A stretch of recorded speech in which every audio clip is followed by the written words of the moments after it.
Au Tchad, la coalition de l'opposition et de la société civile Ouakit Tama a effectué une marche au cours de laquelle elle demande l'arrêt du processus de transition en cours, jugé non transparent et non inclusif. Parmi les marcheurs, des jeunes diplômés sans emploi, des retraités qui revendiquent le paiement de leurs pensions, des victimes du régime d'Hissène Habré qui ne sont toujours pas entrés dans leurs droits, ainsi que les défenseurs des droits de l'homme qui tenaient à délivrer des messages de colère et de ras-le-bol.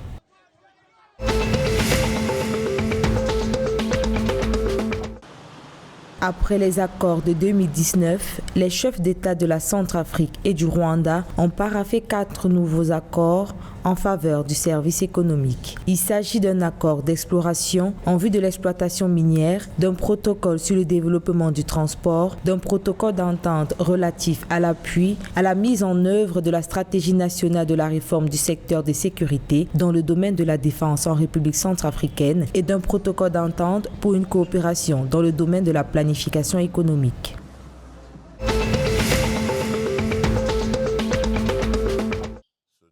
En République démocratique du Congo, le gouvernement a officialisé la baisse des prix du transport aérien dépassant les 40% pour les principaux trajets. Selon le Premier ministre congolais Jean-Michel Sama-Lukonde, ces nouveaux tarifs visent à améliorer les conditions de vie des Congolais. Ainsi, à date du 7 août 2021, le billet Kinshasa-Goma passe de $340 à $193. Il en est de même de celui du trajet Kinshasa-Lubumbashi. Pour Kinshasa-Kisangani, le billet passe de $300 à $157.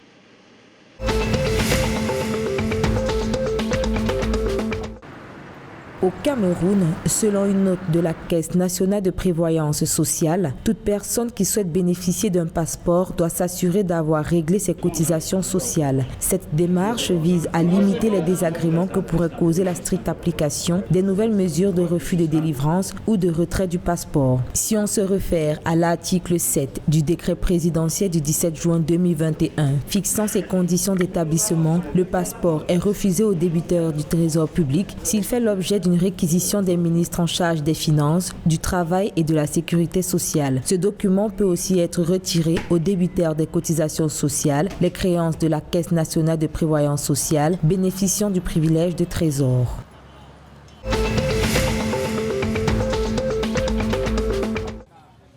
Dans le souci de limiter les perturbations de la chaîne d'approvisionnement alimentaire, le ministère gabonais du Commerce relance l'opération de contrôle et de surveillance des marchés. Il s'agira pour le gouvernement de concevoir des stratégies d'optimisation de la performance pour chaque type de canal, d'assurer la cohérence des canaux pour garantir la fluidité des circuits de distribution, par un décret portant réglementation du commerce de distribution en République gabonaise. À travers cette démarche, l'objectif visé est d'assurer un meilleur accès des produits alimentaires aux populations au bon endroit, au bon moment, en quantité et au juste prix.